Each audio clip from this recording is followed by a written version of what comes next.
Bis repetita. Ce n'est pas hier, par la correction des marchés américains, notamment le Nasdaq, la bourse de Paris, elle a commencé dans le rouge avant de se relever et puis de repiquer du nez alors que le mouvement de baisse se poursuit outre-Atlantique. L'indice français finit sur un repli de 0,89% vers les 4 965 points et il cède 0,76% sur la semaine. Alors aux États-Unis, on le dit, c'est encore la soupe à la grimace. Le Dow Jones recule de 1,8% vers 17h45 et le Nasdaq abandonne 3,8% vers les 11 030 points. Alors Apple perdait 5,4%, Facebook 5,3%, Microsoft 4,4%, Alphabet, maison mère de Google, et YouTube 5%, et puis Tesla cède encore 5,3%. Les chiffres officiels de l'emploi attendus aujourd'hui étaient pourtant encourageants. Le taux de chômage aux États-Unis est à 8,4 en août contre 10,2 en juillet et 9,8% attendu par les analystes.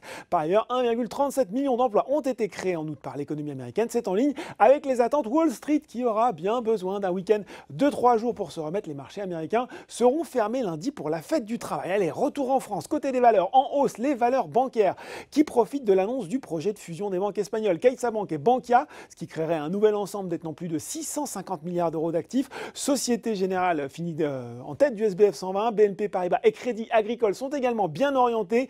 L'espoir de l'arrivée imminente d'un vaccin continue également à pousser les valeurs qui ont souffert de la crise. C'est un carton plein pour le secteur auto avec Forcia, Valeo, Renault, Peugeot ou encore Plastic Omnium. Le groupe hôtelier Accor est également bien orienté. Du côté des baisses, cette fois-ci, à l'instar des valeurs américaines, la tech française est sous pression, à l'image de Worldline ou encore ST Micro, Dassault Systèmes. Prise de bénéfices également sur les groupes d'énergie Neoen et Albioma. Les foncières sont aussi pénalisées. On peut citer Covivier ou encore Gessina. Voilà, c'est tout pour ce soir. En attendant, n'oubliez pas tout le reste de l'actu éco et finance et sur Boursorama. Très bon week-end.